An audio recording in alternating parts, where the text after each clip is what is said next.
Warning, if you fear having provocative or potentially incriminating photos taken of you, time traveling between alternate dimensions, and the forced consumption of food, this review may not be for you. Viewer discretion is advised. Okay, now that all the unphotogenic anorexics are gone, it's time we start this review. Ever since mankind has been able to, we've been searching for various ways in which to preserve and commemorate our existence here on this planet.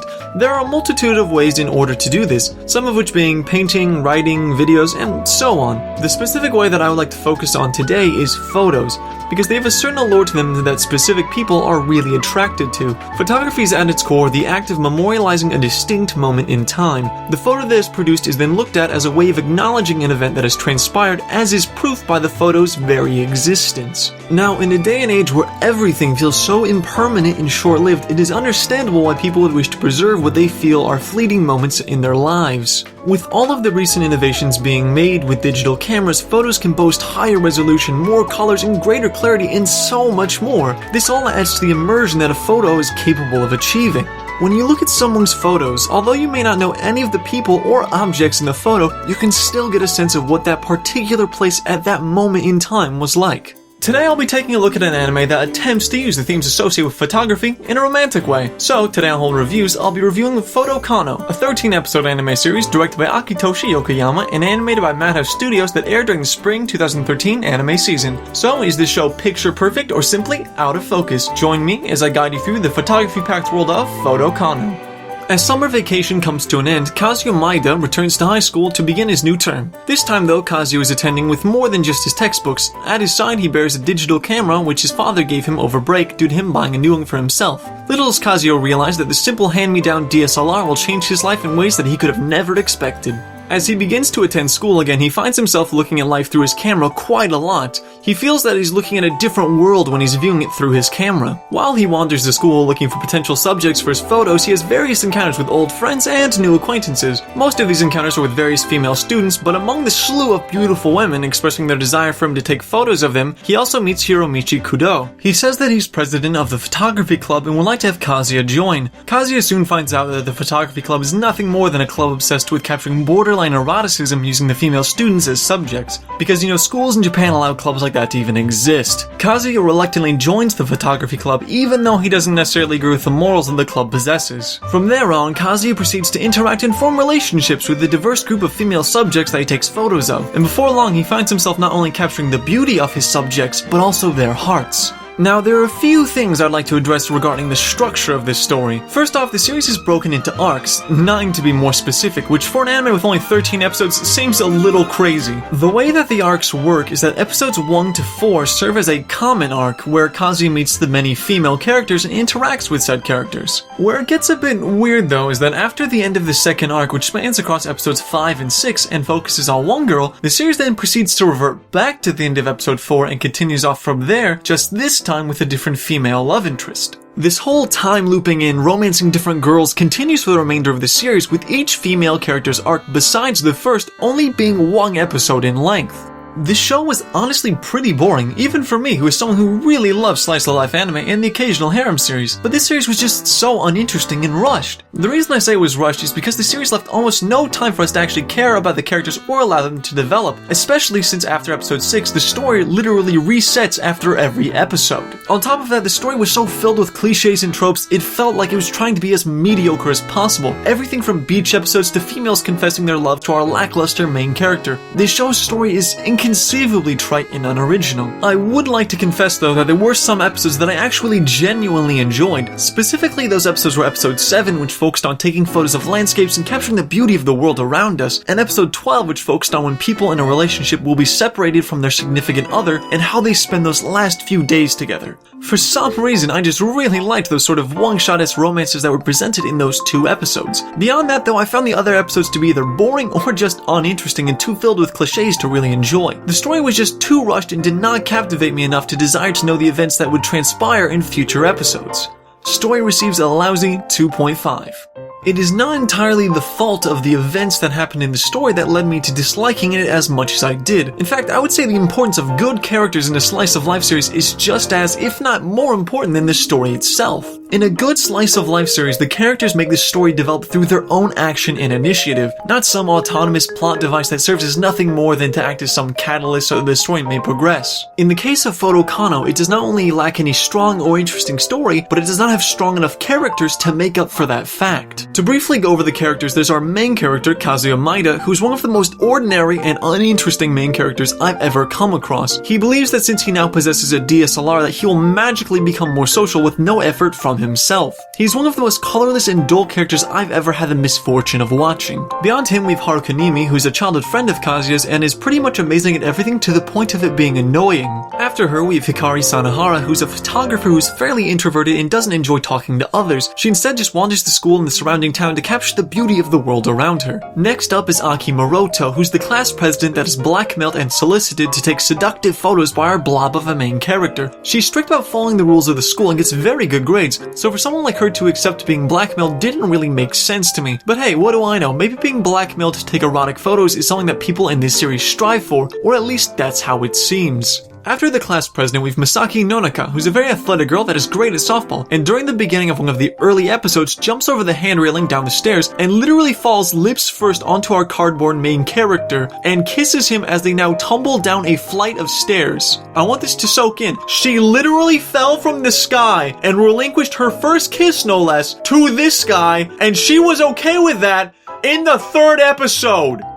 What? Next is Sakura Mai, who's an underclassman and a part of the rhythmic gymnastics club. She starts off on the wrong foot with Kazuya due to a misunderstanding involving some pornographic magazines that the photography club forced Kazuya to take. Due to this misunderstanding, Sakura is proceeding to blackmail Kazuya with the fact that she caught him with some porno mags and is now using that as leverage to make him eat food and describe how it tastes to her since she doesn't eat much due to her strict diet for gymnastics. Not even gonna question it?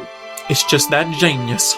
Following Sakura, we have Rina Yanoki, who is deemed the wife of the academy. She's a fairly silly girl who enjoys cooking. She, as her title of wife of the academy implies, suggests that she's pretty much the ideal domesticated housewife, and to be fair, she kind of is. She doesn't do much else outside of cooking and allowing Kazuya to accidentally fondle her voluptuous bust, to which she seems completely indifferent and nonchalant about. Subsequently, we have Misumi Tomoe, who out of all the girls seems the most normal, which is not much of an accomplishment. She can be rather timid when approached by her fellow classmates or friends, and seems to bear a fairly negative view of herself and wishes that she was better able to interact with people. Trailing Misumi, we have our final girl, which happens to be Kazuya's younger sister, Kanon Maeda. Kanon is an underclassman and a rather silly girl who loves watching TV and aspires to one day be an idol with legions of adoring fans. In addition, she's almost never seen without a smile on her face and a bounce in her step. So with such an exuberant cast of characters, I find it quite amazing that I found myself either disliking or not really caring about any of them. They felt very archetypical and seemed to do nothing more than fulfill their archetypes. Each of the characters' arcs pretty much end exactly how you'd expect them to end given the archetype of the female who is being featured in the aforementioned arc. The characters, in my opinion, were the worst part of this show and really made a bad story even worse.